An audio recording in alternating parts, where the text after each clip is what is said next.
Donald Trump, donc, qui est arrivé au Congrès et qui, vous le voyez sur ces images en direct, est applaudi par les membres du Congrès. Il va prendre la parole dans quelques secondes. Bruno, en attendant qu'il prenne la parole, vous pouvez nous rappeler quels sont les thèmes que doit aborder le président américain ? Traditionnellement, le discours sur l'état de l'Union est un discours dans lequel le président des États-Unis, une fois par an, s'exprime sur tous les sujets de politique intérieure, de politique internationale. Donc il va parler bien sûr de l'immigration prendre la parole et d'autres sujets. Après ce discours. Members of Congress, I have the high privilege and the distinct honor of presenting to you the President of the United States.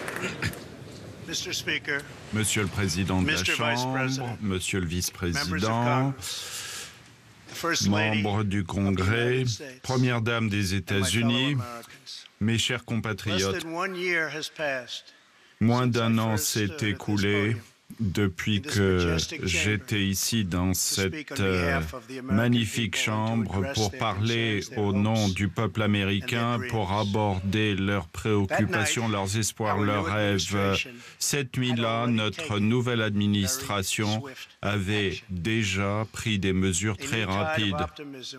Une nouvelle ère d'optimisme balayait déjà notre territoire. Depuis chaque jour, nous avons progressé avec une vision claire et une mission juste, rendre l'Amérique équitable à nouveau pour tous les Américains.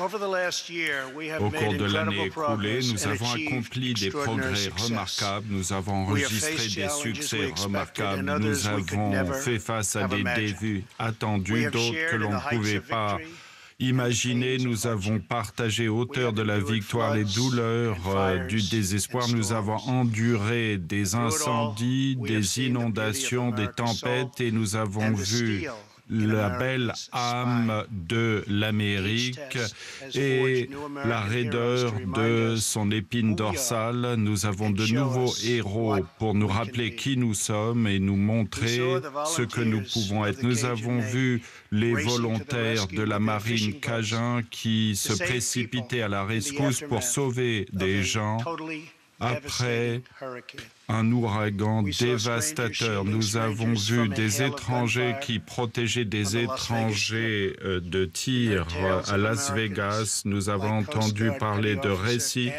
comme Ashley Lepp des gardes-côtes qui est ici ce soir dans la tribune avec Mélania.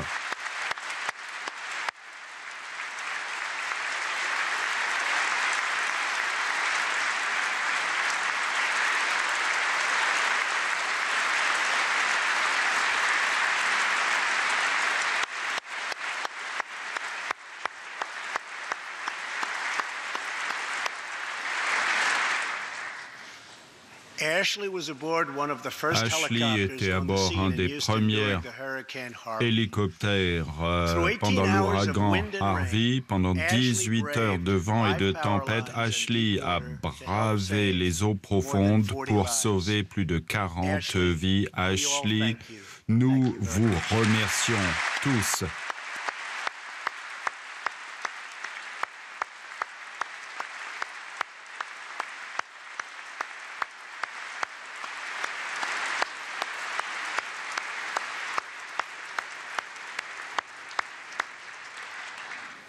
Nous avons entendu parler d'Américains comme le pompier David Dolber, qui est ici ce soir également avec nous. David, qui a fait face à des murs de feu pour sauver 60 enfants qui étaient emprisonnés dans un camp, qui étaient piégés, menacés par ces feux. À tous ceux qui se remettent au Texas, en Floride, Louisiane, Porto Rico et dans les îles Vierges, partout, nous sommes à vos côtés, nous vous aimons et toujours nous vaincrons ensemble.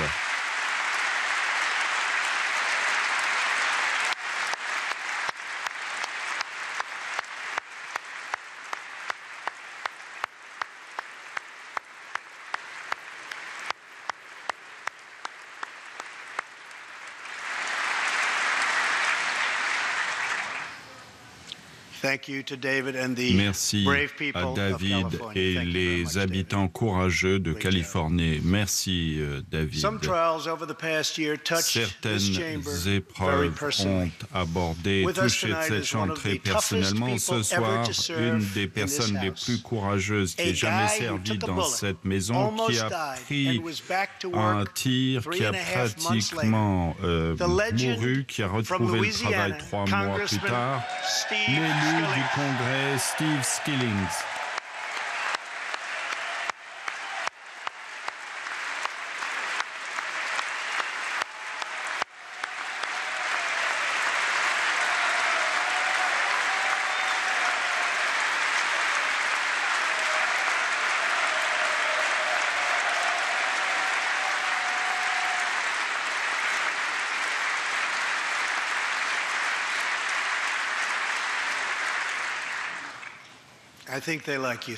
Je pense qu'il vous apprécie, Steve. Nous vous remercions donc pour ces efforts héroïques, la police d'Alexandrie et tous les secouristes qui ont sauvé la vie et les vies de nombreux autres, certains dans cette chambre.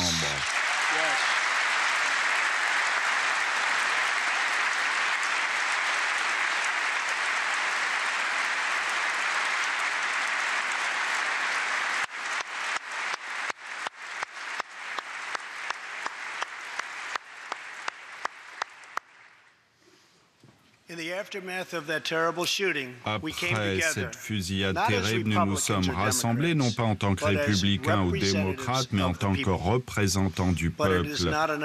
Mais il ne suffit pas de se rassembler qu'à des moments de tragédie. Ce soir, j'en appelle à tout et à chacun de mettre de côté nos différences, de chercher un terrain d'entente et de mobiliser l'unité qu'il nous faut pour le peuple. C'est vraiment l'essentiel. Ce sont les gens qui nous ont élus pour les servir.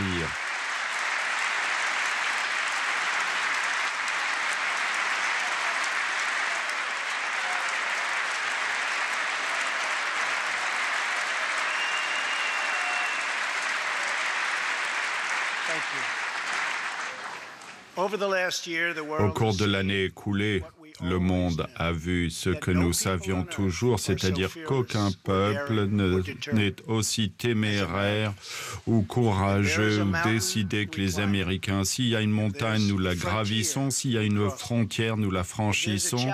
S'il y a un défi, nous le maîtrisons. S'il y a une opportunité, nous la saisissons. Commençons ce soir par reconnaître que l'état de notre union est fort parce que notre peuple est fort.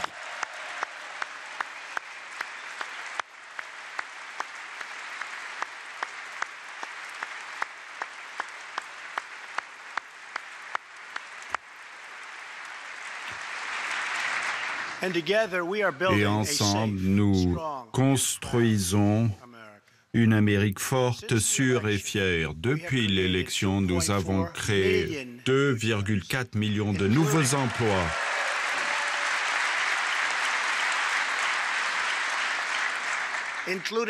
Y compris 200 000 emplois dans le secteur manufacturier à lui seul. Après des années et des années de stagnation des salaires, enfin, nous voyons les salaires qui augmentent.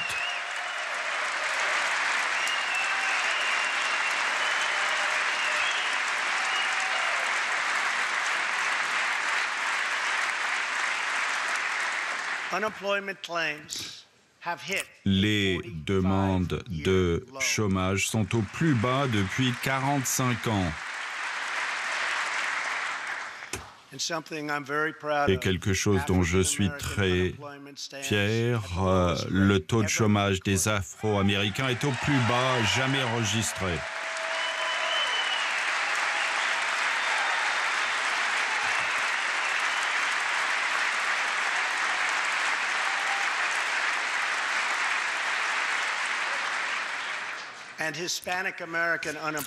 Et le taux de chômage des Hispaniques a également atteint les niveaux les plus bas de notre histoire.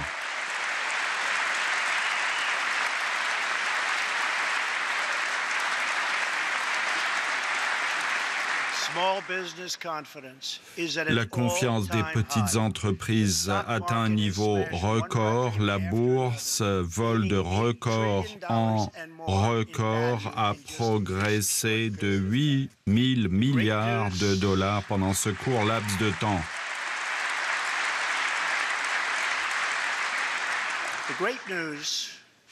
La bonne nouvelle pour les Américains, c'est que les comptes épargne explosent et comme je l'ai promis au peuple américain de cette tribune il y a 11 mois, nous avons fait voter la plus grande réforme fiscale de l'histoire des États-Unis.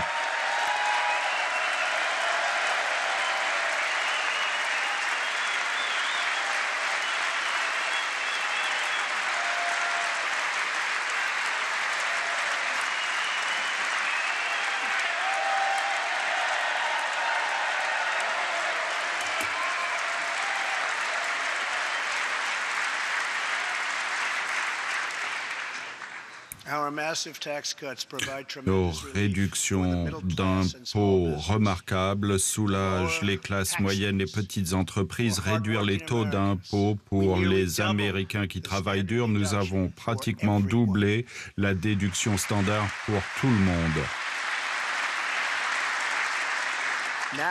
À présent, les 24 000 dollars gagnés par un couple américain est totalement exonéré d'impôts.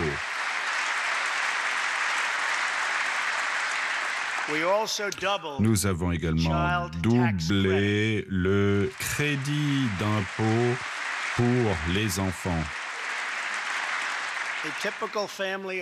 Une famille normale de 4 personnes gagnant 75 000 dollars verra sa facture d'impôt réduite de 2 000 dollars qui diminuera leurs impôts de moitié.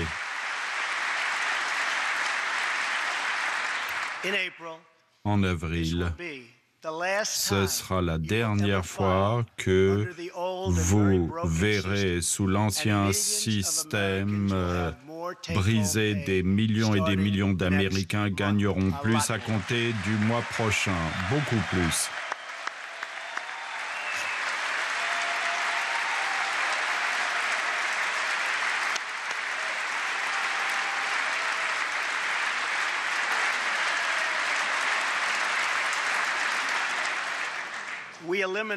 Nous avons supprimé un impôt très cruel qui touchait surtout les Américains qui gagnaient moins de 50 000 dollars par an, les obligeant à payer de fortes pénalités, tout simplement parce qu'ils n'avaient pas le moyen de s'offrir des plans d'assurance maladie.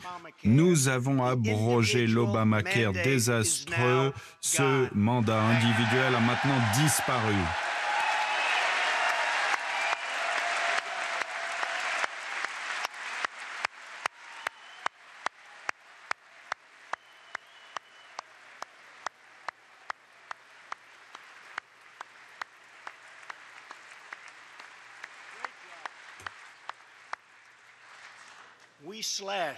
Nous avons coupé le taux d'impôt des sociétés, passant de 35% jusqu'à 21%, afin que les entreprises américaines puissent gagner contre quiconque dans le monde.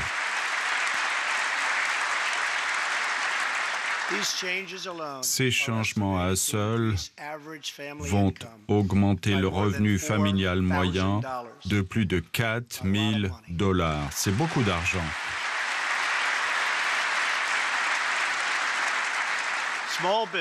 Les petites entreprises ont déjà reçu une forte réduction d'impôts, peuvent maintenant déduire 20% de leurs revenus. Ici, ce soir, il y a Steve Stour et Sandy Keplinger de Stour Manufacturing, une petite entreprise merveilleuse dans l'Ohio. Ils viennent de terminer la meilleure année dans leur histoire de 20 ans.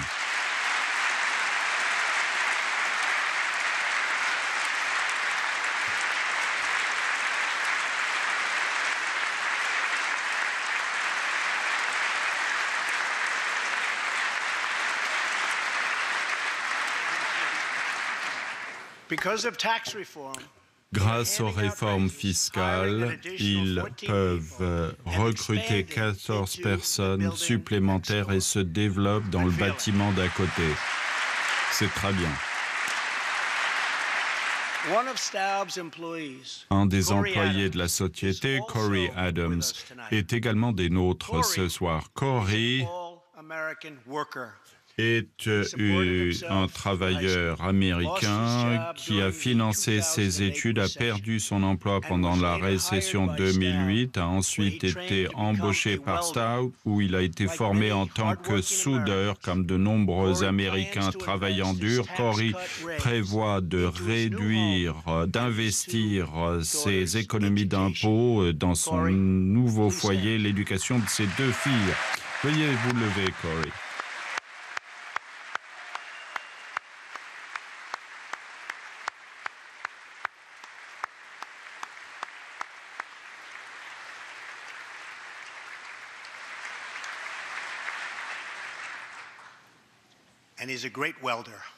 Et c'est un super soudeur. C'est le propriétaire de la société qui me l'a dit. Félicitations. Depuis que nous avons adopté les réductions fiscales, plus de 3 millions de travailleurs ont reçu des bonus de réduction d'impôts, souvent des milliers de dollars par travailleur, et ça augmente avec chaque semaine qui passe. Apple vient d'annoncer son intention d'investir 350 milliards de dollars aux États-Unis et d'embaucher 20 000 travailleurs supplémentaires.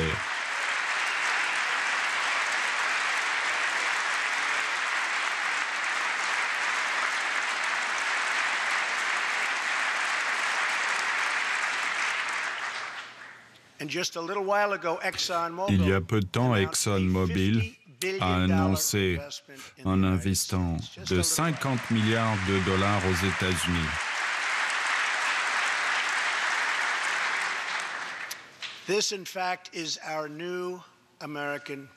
Il s'agit de notre nouveau moment américain. Il n'y a jamais eu un meilleur moment que de commencer à vivre le rêve américain. Donc à chaque citoyen qui regarde ce soir, où que vous ayez été, d'où que vous veniez, ceci est votre moment. Si vous travaillez dur, si vous croyez en vous-même, si vous croyez en l'Amérique, eh bien vous pouvez tout rêver, vous pouvez devenir celui de vos rêves, et ensemble nous pouvons réaliser absolument tout.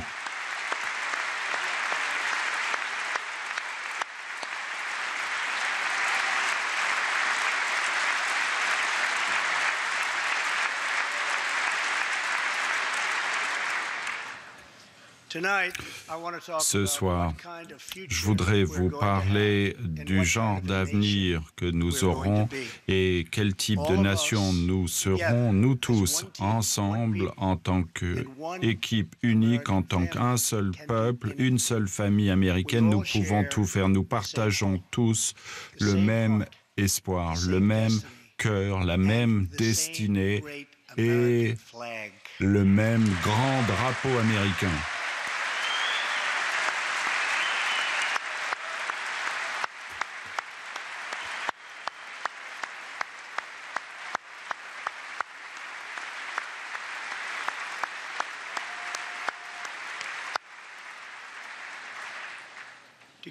Ensemble, nous redécouvrons le mode de vie américain. En Amérique, nous savons que la foi, la famille et non pas le gouvernement, la bureaucratie sont au centre de la vie américaine.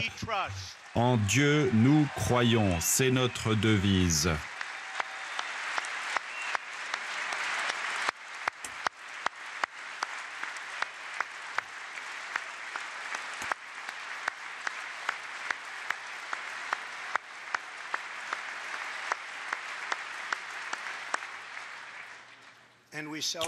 Et nous célébrons nos forces de police, nos militaires et nos remarquables vétérans comme des héros qui méritent notre soutien total et inébranlable.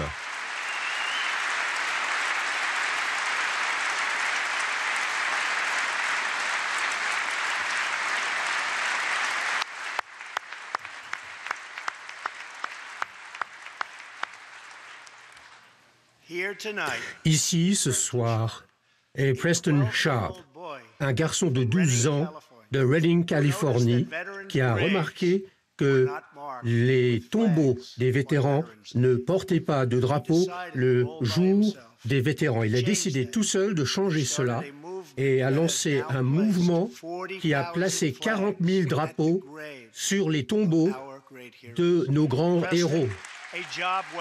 Un boulot bien fait.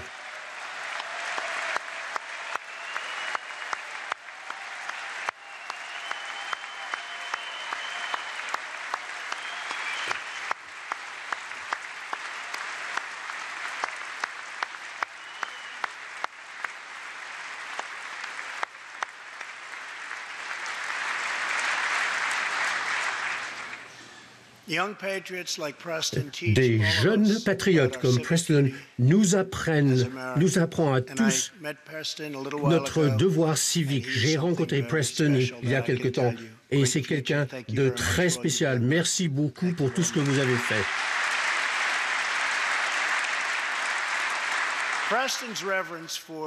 Le respect de Preston pour ceux qui ont servi notre nation et qui saluent notre drapeau.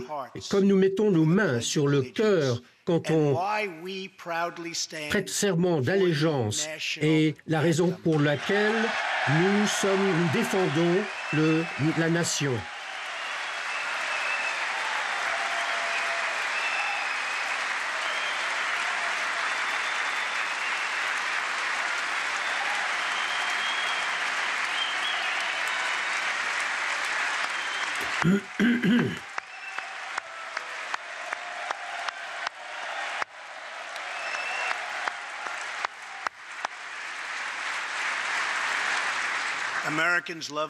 Les Américains adorent leur pays et ils méritent un gouvernement qui leur montre le même amour et la même loyauté en retour. Depuis un an, nous avons essayé de renouer la confiance entre nos citoyens et leur gouvernement. Nous avons travaillé avec le Sénat, nous avons nommé des juges qui vont interpréter la Constitution telle qu'elle est écrite, y compris un nouveau membre de la Cour suprême et de nouveaux juges plus nombreux que nous avons jamais nommés dans notre pays.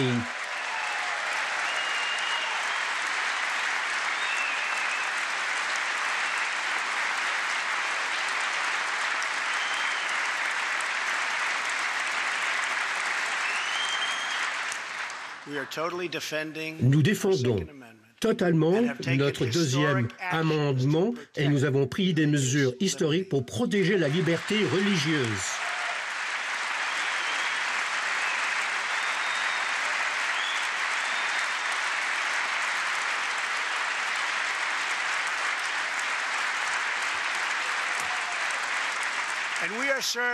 Et nous servons nos courageux pour donner aux vétérans le choix dans leurs décisions en matière de santé.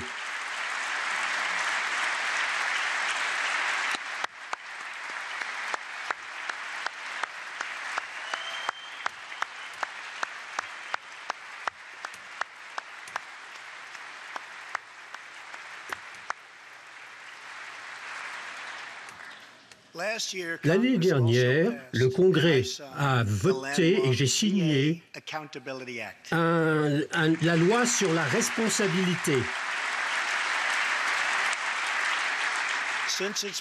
Depuis que cette loi a été votée, mon gouvernement a licencié des employés qui n'ont pas donné à nos vétérans le soin dont ils ont besoin. Et nous avons embauché des collaborateurs qui respectent et admirent nos vétérans.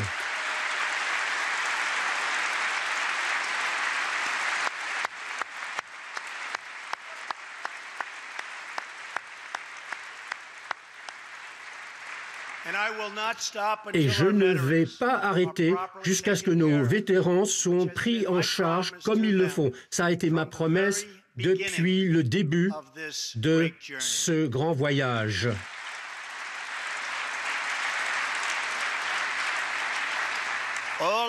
Tous les Américains méritent la responsabilité, un sens des responsabilités et le respect. Et c'est ce que nous donnons à nos grands héros, nos vétérans, nos anciens combattants.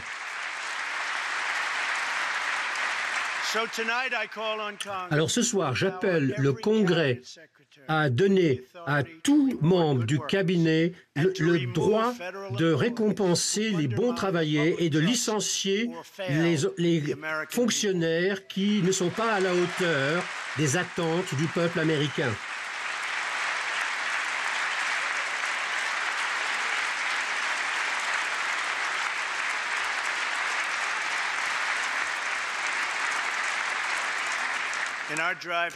Et nous voulons que Washington soit responsable. Nous avons diminué en un an plus de réglementation que tout autre gouvernement dans l'histoire de notre pays.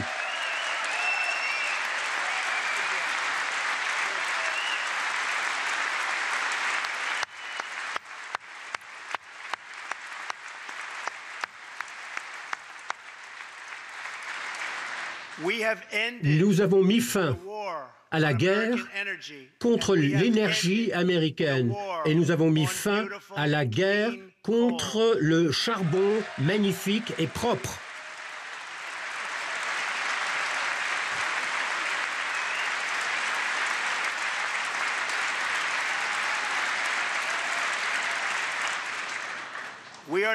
Maintenant, nous sommes fiers d'exporter l'énergie au monde entier.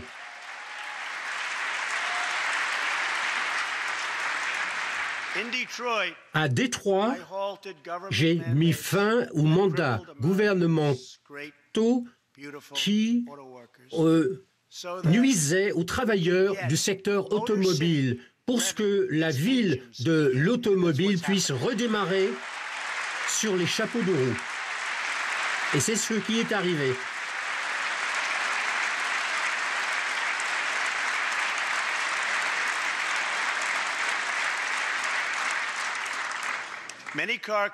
Beaucoup d'entreprises automobiles sont en train de construire des usines, de développer des usines, ce que nous n'avions pas vu depuis des décennies. Et il y a une entreprise qui est en train d'ouvrir des usines en Alabama et nous n'avons pas vu cela depuis longtemps. Ils reviennent tous en Amérique.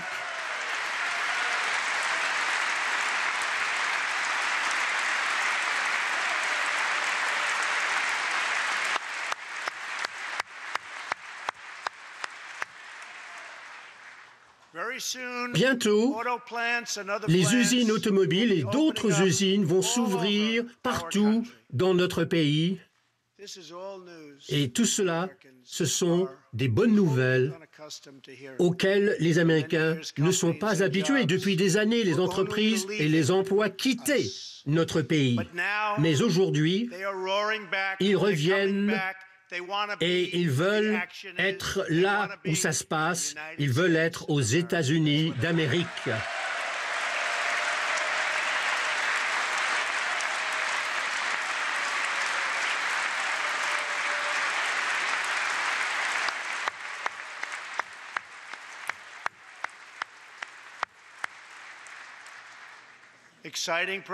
Donc des progrès fascinants ont lieu chaque jour pour accélérer l'accès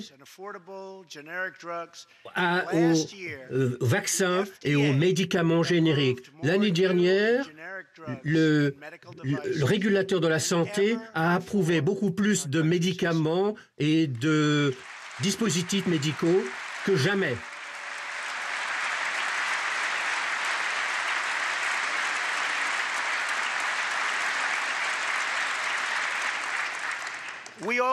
Nous croyons également que les patients qui ont des maladies au stade terminal doivent avoir accès à des traitements expérimentaux immédiats qui pourraient potentiellement sauver leur vie. Les personnes en stade terminal de maladie ne devraient pas voyager de pays en pays pour trouver la guérison. Je veux leur donner l'occasion chez eux. Il est grand temps que le Congrès donne à ces Américains merveilleux et incroyables le droit d'essayer des traitements nouveaux.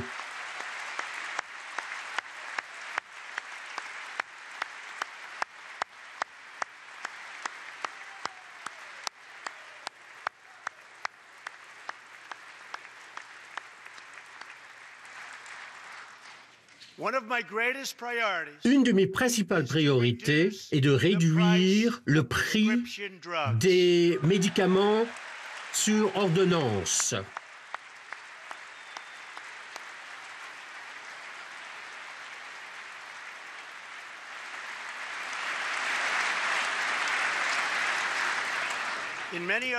Dans beaucoup d'autres pays, ces médicaments coûtent beaucoup moins que ce que nous payons aux États-Unis. Et cela est très injuste.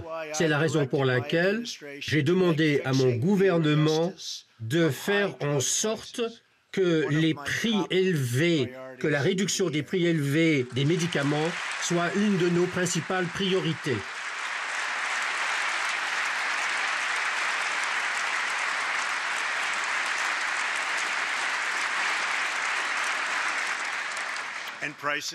Et les prix des médicaments vont diminuer de manière significative.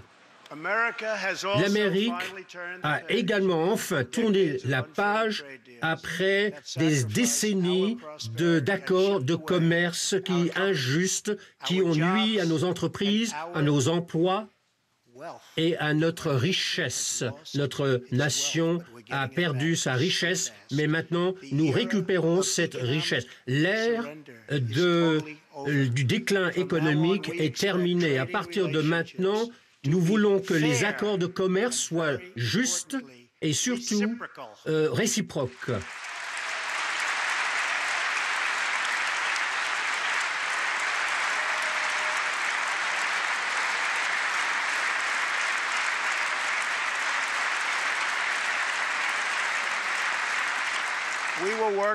Nous allons œuvrer pour des accords de commerce justes et nous allons négocier de bons accords de commerce et nous allons protéger les travailleurs américains et la propriété intellectuelle américaine à travers la mise en œuvre rigoureuse de nos règles de commerce. En rebâtissant nos industries, il est temps de rebâtir nos infrastructures.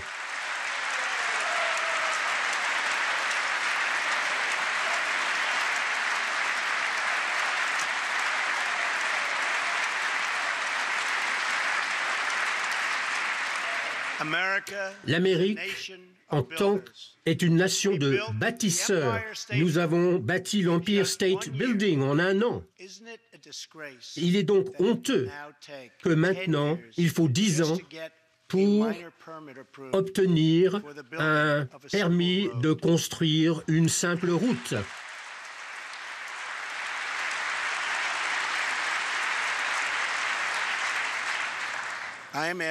Je demande aux deux parties de travailler ensemble pour nous donner des infrastructures sûres et fiables dont notre économie a besoin et que notre peuple mérite.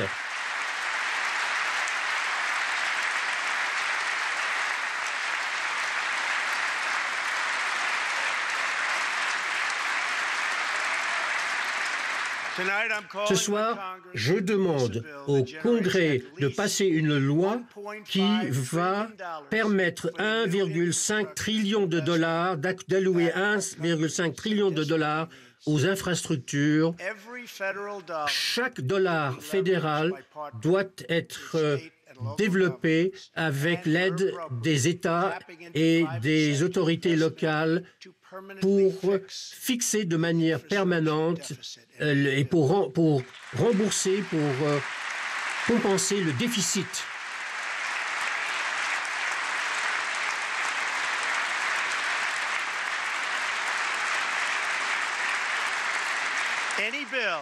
Toute loi doit également rationaliser le processus d'approbation. Il ne faudrait pas qu'il faille avoir plus de 2 ans pour pouvoir remettre en route notre grand héritage de bâtisseurs.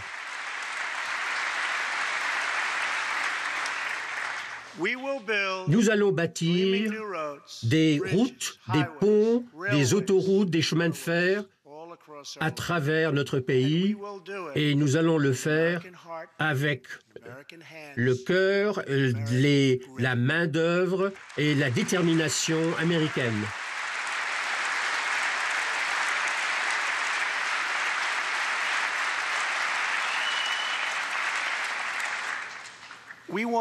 Nous voulons que chaque Américain sache la dignité d'un dur jour de travail. Nous voulons que chaque enfant se sente en sécurité. Nous voulons que chaque citoyen soit fier du pays que nous aimons tant. Nous pouvons permettre à nos citoyens de passer de la dépendance à l'indépendance, de la pauvreté à la prospérité.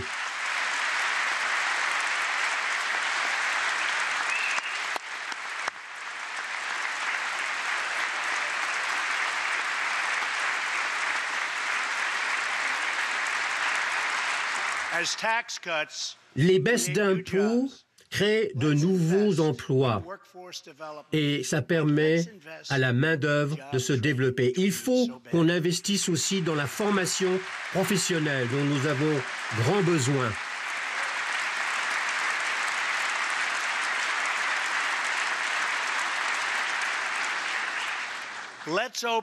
Ouvrons des grandes écoles de formation professionnelle pour que tous nos travailleurs puissent réaliser leur potentiel.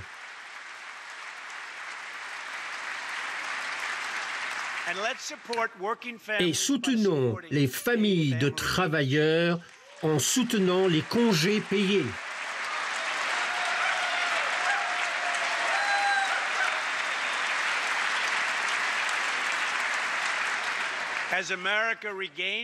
Au fur et à mesure que les États-Unis se renforcent, il faut que les occasions de s'enrichir, de progresser, soient à la portée de tous.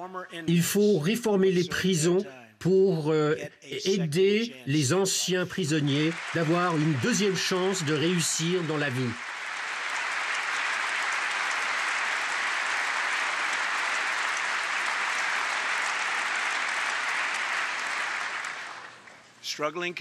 Les communautés qui souffrent, surtout les communautés d'immigrés, seront aidées par des politiques d'immigration qui vont se focaliser sur les intérêts des travailleurs américains et des familles américaines. Pendant des décennies, l'ouverture des frontières ont permis à des gangs et à des trafiquants de drogue de pénétrer dans nos communautés, ont permis à des millions de travailleurs mal payés d'entrer en concurrence avec les Américains.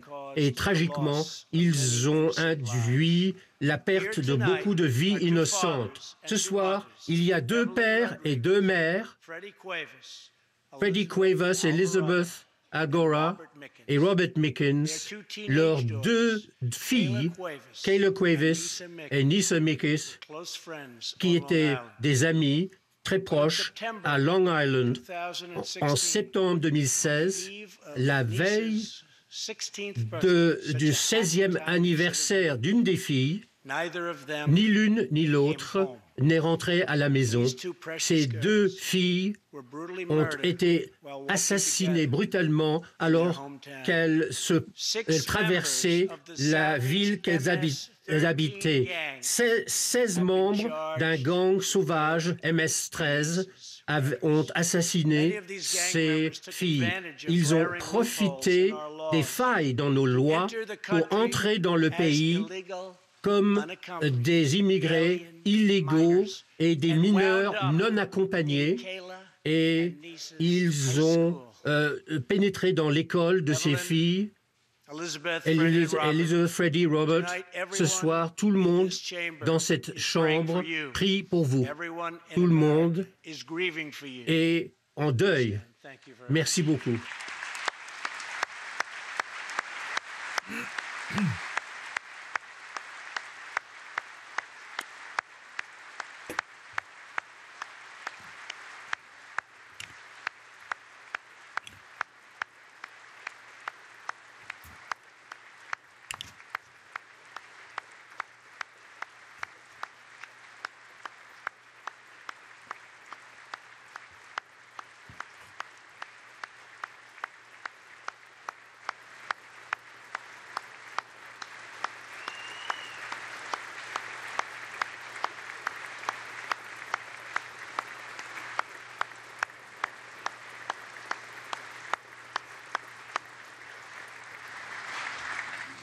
Je voudrais vous dire que 320 000 cœurs sont en train de se briser pour vous. Merci, nous vous aimons.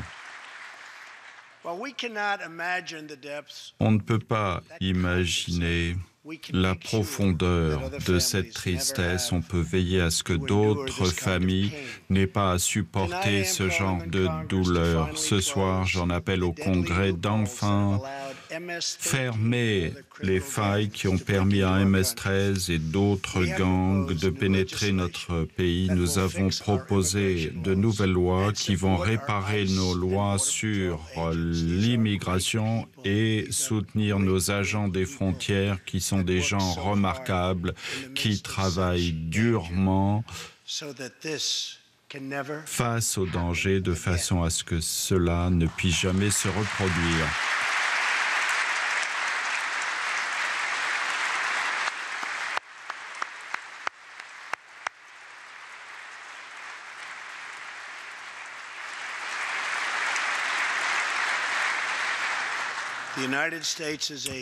Les États-Unis sont un pays plein de compassion. Nous sommes fiers de faire plus que tout autre pays dans le monde pour aider ceux qui sont dans le besoin et ceux qui sont défavorisés partout dans le monde. Mais en tant que président, ma plus haute loyauté, ma plus grande compassion, ma préoccupation constante va vers les enfants des Américains, de ceux qui sont nos communautés oubliées. Je souhaite que nos jeunes grandissent pour réaliser de belles choses. Je souhaite que nos pauvres aient leur chance de s'élever. Donc ce soir, je tends une main ouverte pour travailler avec les membres des deux partis, les démocrates et les républicains, afin de protéger nos citoyens de toutes conditions, couleurs, religion et foi.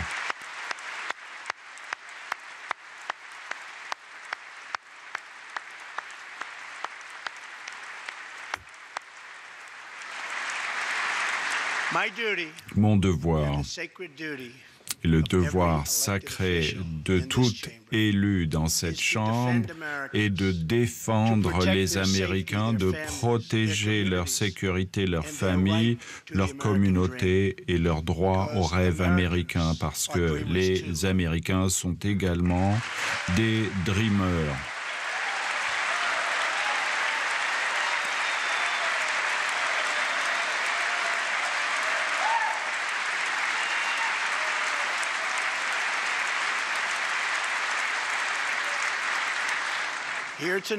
Ici, ce soir, il y a un dirigeant dans l'effort pour défendre notre territoire, agent spécial, Celestino Martinez, qui a deux petits noms. On va vous appeler CJ. 15 années dans l'Air Force avant de devenir un agent. Vous avez passé 5 ans à lutter contre les gangs et à nous débarrasser de criminels. Les dirigeants MS-3 ont ordonné son assassinat. Ils souhaitent que cela se passe rapidement, mais il n'a pas cédé aux menaces ou à la peur. En mai dernier, il a dirigé une opération pour identifier les membres de gangs à Long Island. Il a arrêté plus de 320 membres du gang MS-13. Je dois vous dire ce que l'équipe frontalière a fait. Nous avons envoyé des milliers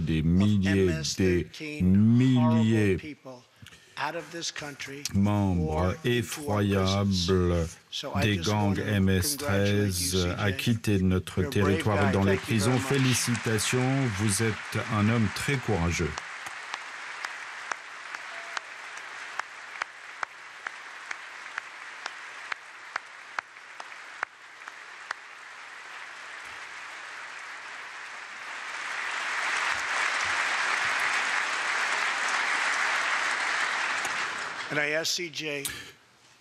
Je demande à CJ, quel est ton secret? Il a répondu, nous sommes simplement plus durs qu'eux. Ça me plaît. À présent, il faut que le Congrès vous envoie, et à tous ceux dans cette grande chambre, nous n'avons pas le choix. CJ, nous allons vous envoyer des renforts, nous allons vous les dépêcher rapidement.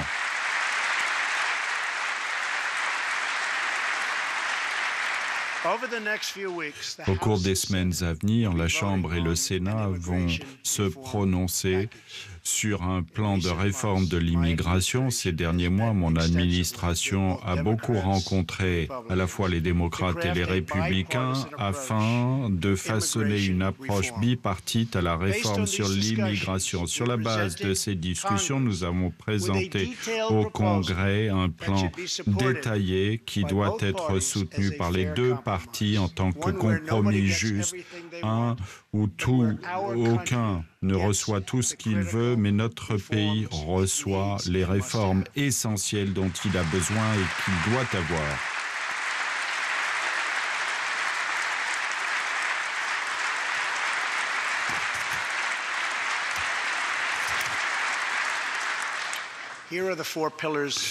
Voici les 4 piliers de notre plan. Le premier pilier offre généreusement une voie à la citoyenneté pour 1,8 million d'immigrés clandestins amenés par leurs parents à un jeune âge. Cela couvre pratiquement 3 fois plus de gens que le plan de l'administration précédente.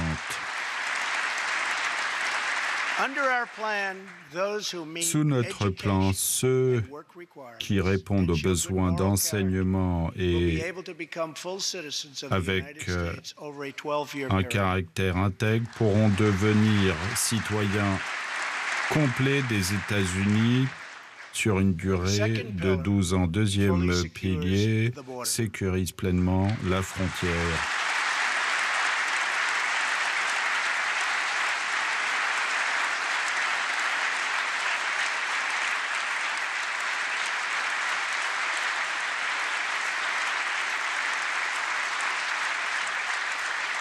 Ce qui signifie construire un grand mur sur la frontière sud et recruter encore des héros comme CJ pour assurer la sécurité de nos communautés.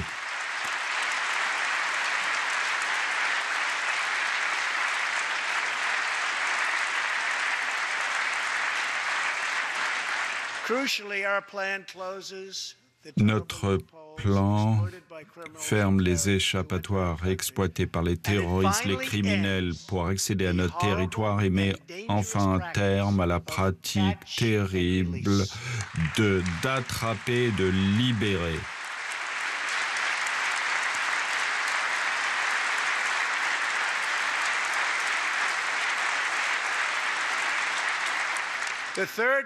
Troisième pilier met un terme à la loterie des visas, un programme qui offre des cartes vertes sans tenir compte des compétences, le mérite ou la sécurité du peuple américain.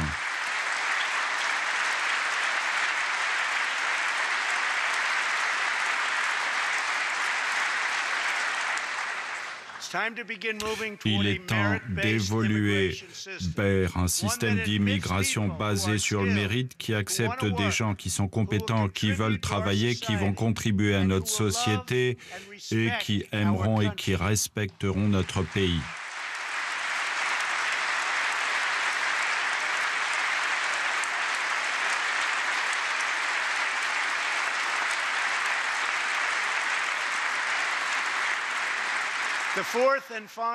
Quatrième et dernier pilier protège le noyau de la famille en mettant fin à la migration en chaîne.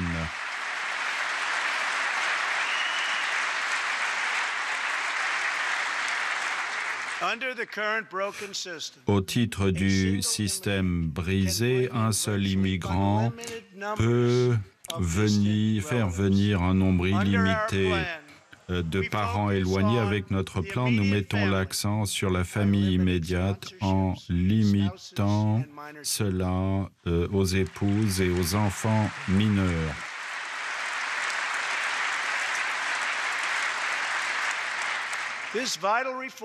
Cette réforme vitale est nécessaire, pas simplement pour notre économie, mais pour notre sécurité et pour l'avenir des États-Unis. Ces dernières semaines, 2 attentats terroristes à New York ont été rendus possibles par le tirage au sort des visas et du regroupement familial. Ces programmes présentent des risques. Nous ne pouvons plus nous permettre de prendre ces risques. Le moment est venu de réformer ces règles surannées d'immigration et enfin amener notre système d'immigration au XXIe siècle. Ces 4 piliers représentent un compromis qui va créer un système d'immigration moderne et sûr. Pour plus de 30 ans, Washington a essayé et a échoué à régler ce problème. Ce Congrès peut être celui qui enfin fait aboutir cela. Ces 4 piliers produiront des textes législatifs qui répondent à notre engagement dur femme fer de signer un texte qui met enfin l'Amérique d'abord.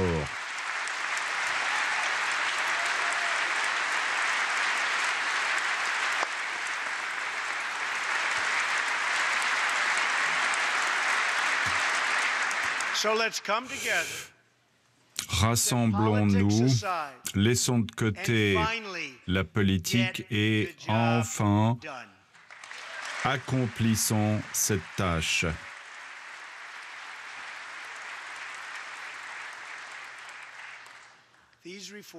Ces réformes vont également accompagner notre réponse à la crise terrible de l'addiction aux opiacés qui atteint des proportions alarmantes. Nous devons absolument réagir. En 2016, nous avons perdu 64 000 Américains à la toxicomanie, 174 morts par jour, 7 par heure. Nous devons sévir contre les trafiquants de drogue si nous voulons mettre un terme à ce fléau.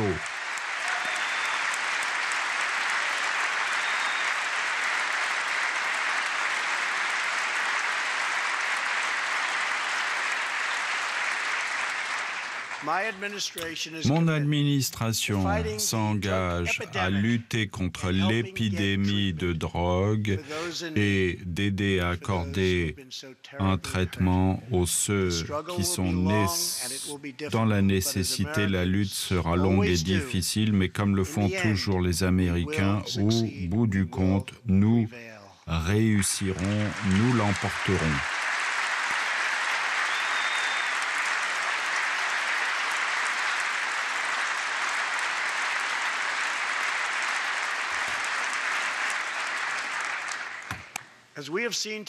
Comme nous avons vu ce soir, les défis les plus difficiles font ressortir ce que l'Amérique a de mieux.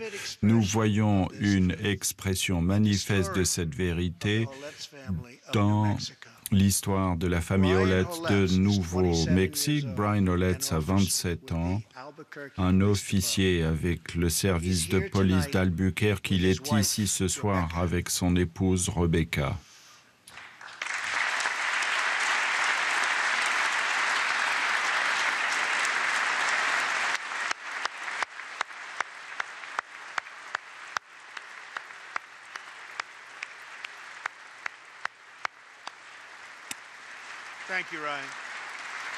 Merci, Ryan. L'an dernier, Ryan a vu une femme enceinte sans abri qui s'apprêtait à s'injecter de l'héroïne. Lorsque Ryan lui a dit qu'elle allait faire du mal à son enfant à naître, elle a commencé à pleurer. Elle lui a dit qu'elle ne savait pas où se tourner, mais voulait un foyer sûr pour son bébé. À ce moment-là, Brian a entendu la parole de Dieu. Tu le feras car tu le peux. Il a entendu ces mots. Il a sorti une photo de son épouse et de leurs 4 enfants. Ensuite, il est retourné chez lui pour dire à son épouse Rebecca, en un instant, elle a accepté d'adopter. Les Oletz ont appelé leur fille Hope. Vous incarnez la bonté de notre nation. Merci.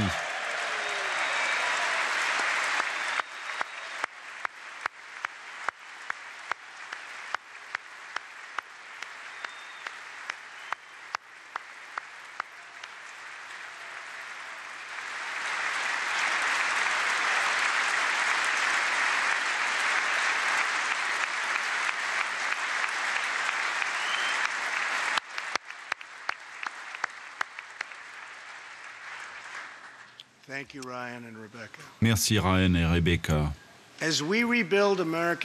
Alors que nous reconstruisons la force et la confiance des États-Unis chez nous, nous rétablissons notre force et notre rayonnement.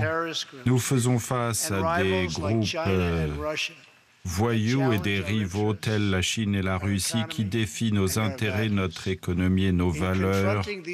En faisant face à ces dangers horribles, nous savons que la faiblesse est la voie la plus sûre vers le conflit et un pouvoir inégalé, le moyen le plus sûr vers notre grande et véritable défense. Pour cette raison, je demande au Congrès de mettre un terme à ce financement et d'assurer plutôt le financement de nos grandes forces militaires.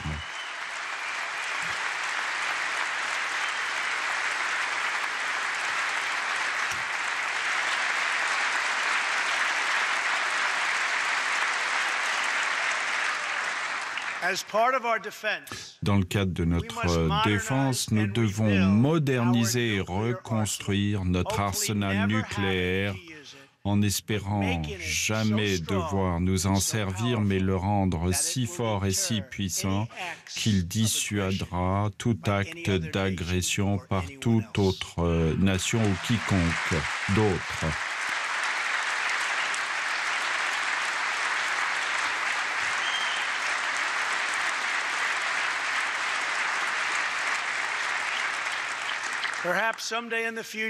Peut-être un jour à l'avenir, il y aura un moment magique où les pays du monde se retrouveront pour éliminer leurs armes nucléaires. Malheureusement, nous n'y sommes pas encore et c'est regrettable. L'année dernière, je me suis engagé que nous allions travailler avec nos alliés afin d'éradiquer Daesh de la face de la terre. Un an plus tard, je suis fier de pouvoir vous dire que la coalition pour vaincre Daesh a libéré presque 100% du territoire récemment tenu par ces assassins en Irak, en Syrie, également à d'autres endroits.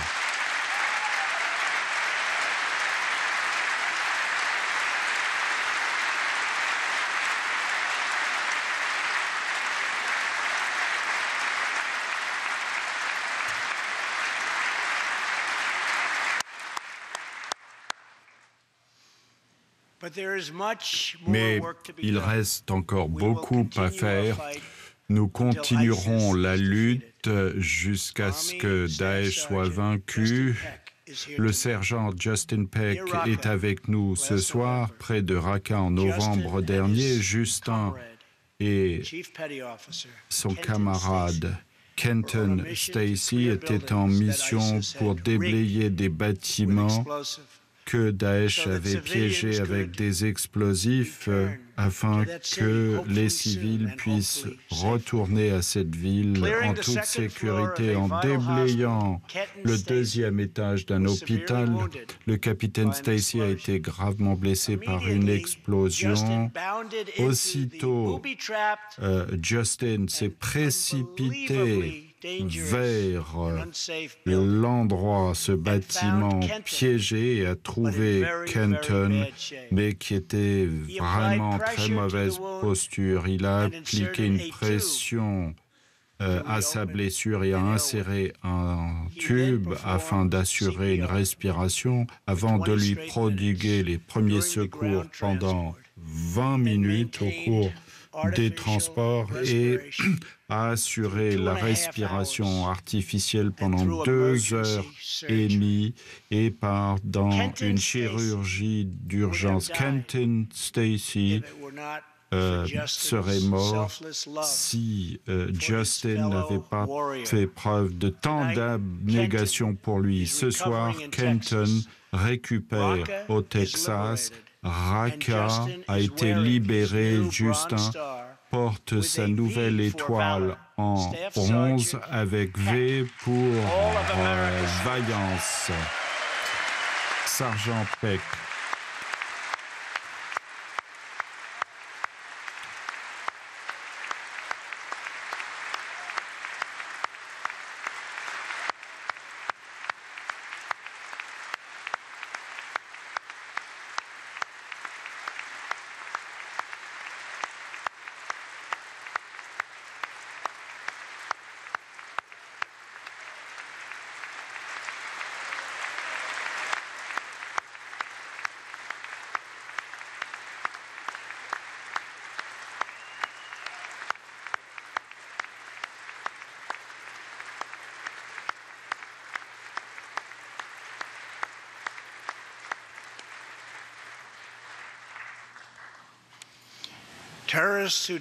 Les terroristes qui mettent des bombes dans des hôpitaux sont le mal incarné. Nous n'avons pas d'autre choix que de les annihiler quand c'est nécessaire.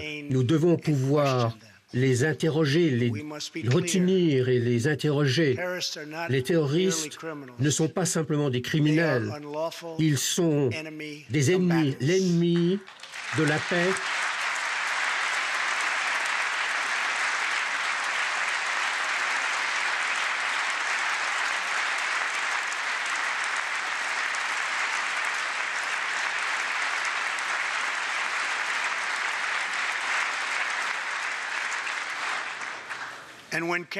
Et quand on les attrape à l'étranger, il faut les traiter comme les terroristes qu'ils sont. Dans le passé, nous avons libéré des centaines et des centaines de terroristes dangereux et ensuite on les retrouve sur les champs de bataille, y compris le chef de Daesh, al-Baghdadi, que nous avons capturé et que nous avons libéré. Donc aujourd'hui, j'ai une autre promesse à tenir. Je viens de signer, avant de venir ici, un ordre exécutif qui demande au secrétaire Mattis, qui fait un travail formidable,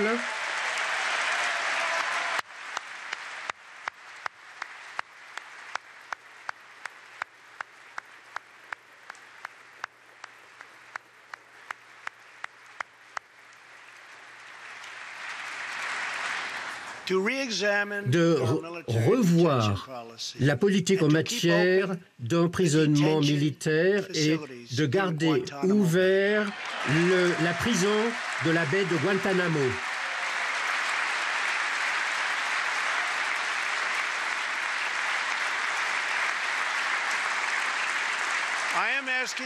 Je demande au Congrès de veiller que lors de la bataille contre Al-Qaïda et l'État islamique, nous ayons tous les pouvoirs de garder en sécurité les terroristes, de les emprisonner où qu'ils se trouvent.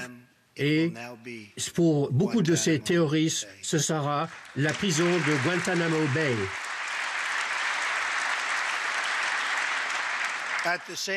Par ailleurs, il y a quelques mois, nos guerriers en Afghanistan ont de nouvelles règles d'engagement.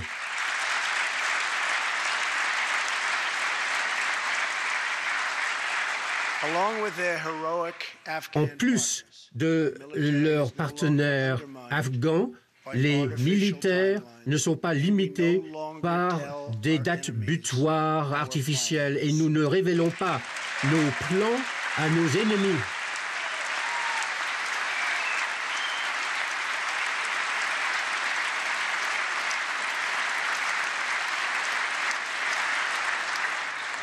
Le mois dernier, j'ai également pris l'initiative, approuvée unanimement par le Sénat américain, j'ai reconnu Jérusalem en tant que capitale d'Israël.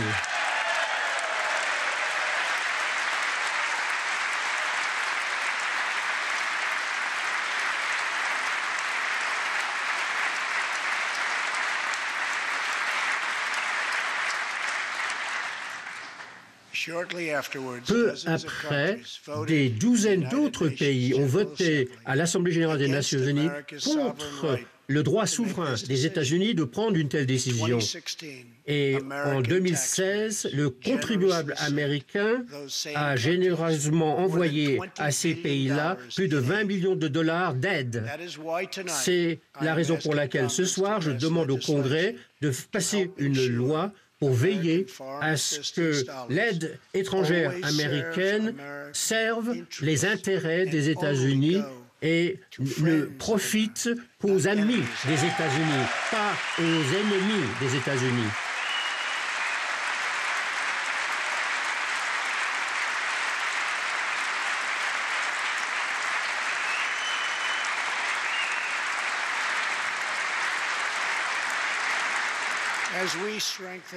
En renforçant nos amitiés à travers le monde, nous sommes en train de mettre de la clarté du côté de nos adversaires. Quand le peuple iranien s'est rebellé contre les crimes de leurs leaders corrompus, je ne suis pas resté silencieux. L'Amérique soutient le peuple iranien dans sa lutte courageuse pour la liberté.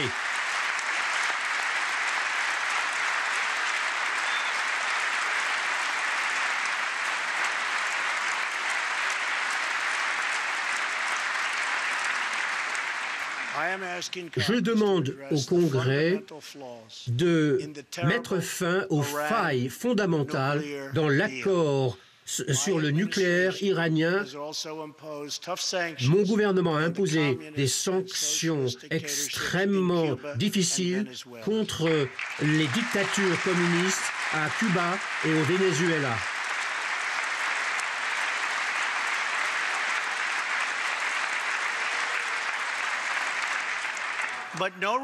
Mais aucun régime n'a opprimé ses citoyens autant que la dictature nord-coréenne. La recherche de missiles nucléaires par la Corée du Nord pourrait bientôt menacer notre pays. Nous menons donc une campagne de pression maximale pour empêcher la Corée du Nord de réaliser cette ambition.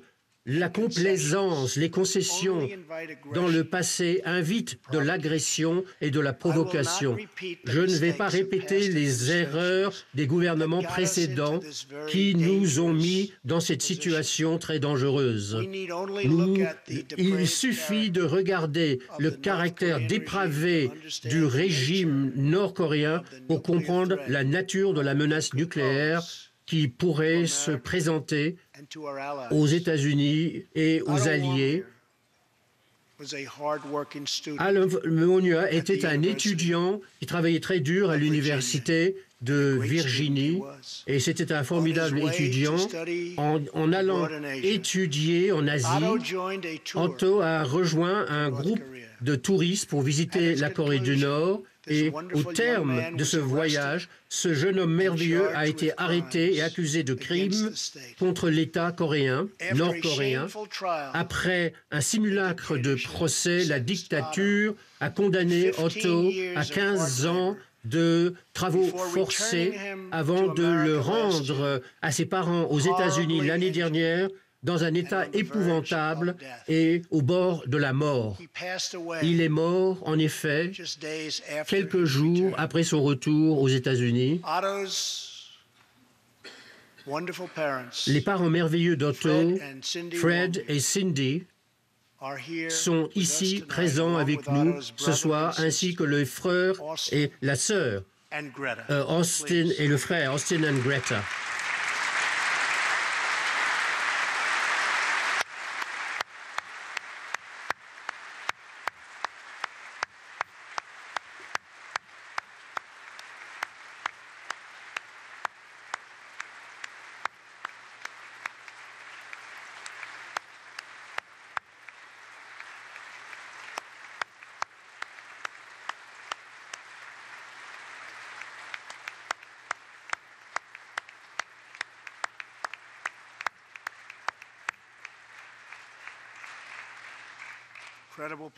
Des gens incroyables. Vous êtes témoins des menaces qui pèsent sur notre monde et vous êtes une source d'inspiration pour nous tous. Merci.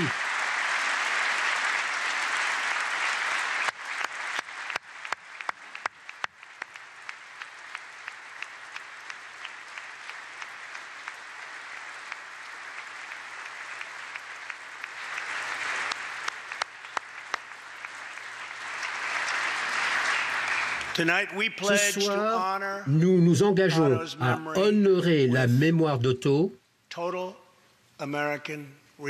avec une détermination totalement américaine. Merci. Enfin, merci. Nous sommes rejoints par un autre témoin de la nature menaçante de ce régime. C'est M. Ji Song-ho. En 1996, Song-ho était affamé en Corée du Nord. Il a essayé un jour de voler du charbon dans un wagon pour le revendre, pour obtenir un peu de nourriture. Il a perdu connaissance sur la voie de chemin de fer. Il était affamé.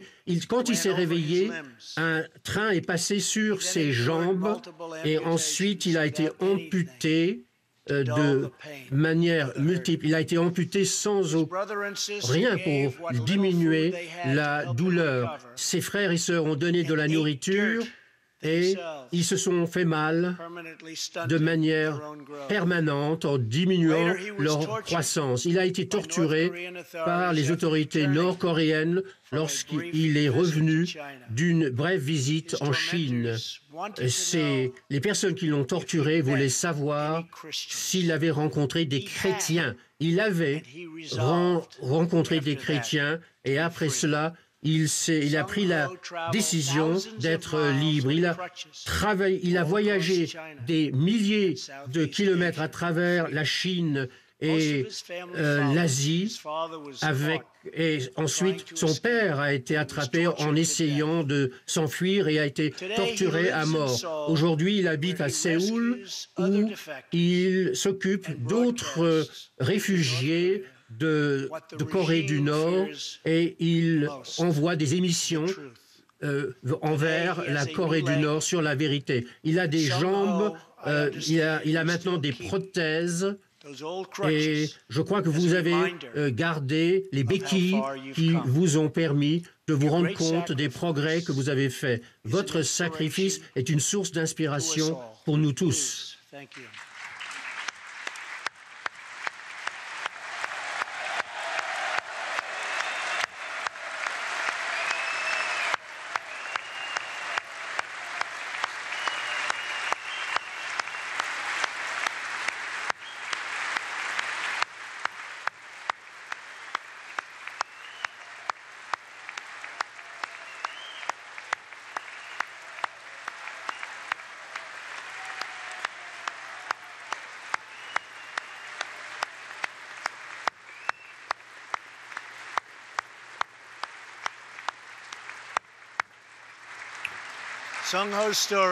L'histoire de Song-ho témoigne de la quête de liberté de chaque être humain. Et c'est cette quête de la liberté, il y a 250 ans, qui a donné naissance à un endroit très spécial qui s'appelle l'Amérique. C'était un petit groupe de colonies entre l'océan et un grand pays. C'était le foyer de gens incroyables avec des idéaux révolutionnaires. Ils pensaient pouvoir s'auto-gouverner, qu'ils pouvaient se charger de leur propre destinée et ensemble, ils pourraient illuminer le monde entier. C'est ce que notre pays représente depuis toujours. C'est ce que les Américains ont toujours représenté et ont toujours visé et ont toujours réalisé. Au sommet du dôme de ce bâtiment se trouve la statue de la liberté. Elle est grande, elle est digne, le monument qui nous fait penser à nos ancêtres qui ont vécu et se sont battus pour protéger la liberté. Les monuments à Washington, Jefferson, Lincoln et King, ce sont des monuments aux héros de Yorktown, de Saratoga, les jeunes Américains qui ont versé leur sang sur les côtes de Normandie et les champs de bataille au-delà en Europe, et d'autres qui ont perdu la vie dans les eaux du Pacifique et dans les cieux de l'Asie. Et la liberté en sort grandie grâce à un autre monument, celui-ci, ce Capitole, ce monument vivant, ce monument au peuple américain.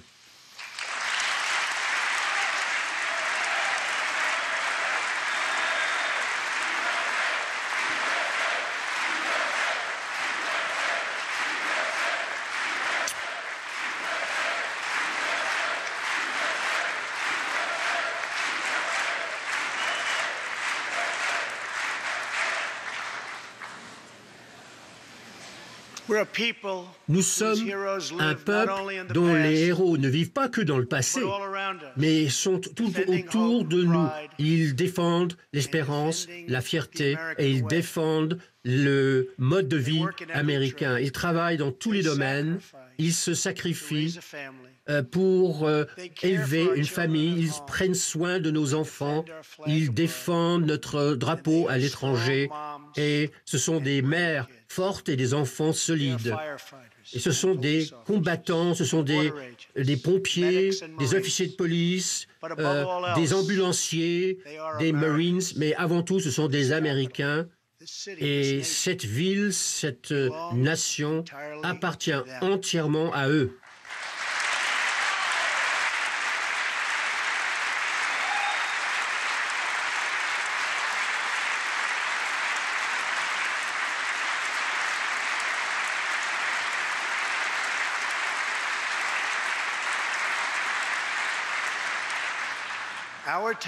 Notre tâche est de les respecter, de les écouter, d'être à leur service, de les protéger et de toujours être à la hauteur, d'être dignes d'eux. Les Américains ont rempli le monde avec de la musique. Nous avons poussé les limites de la science et de la découverte. Et cela nous rappelle de ce que nous ne devrons jamais oublier. Le peuple a rêvé ce pays, le peuple a bâti ce pays, et c'est le peuple qui font l'Amérique, qui mettent l'Amérique d'abord et qui restaurent l'Amérique.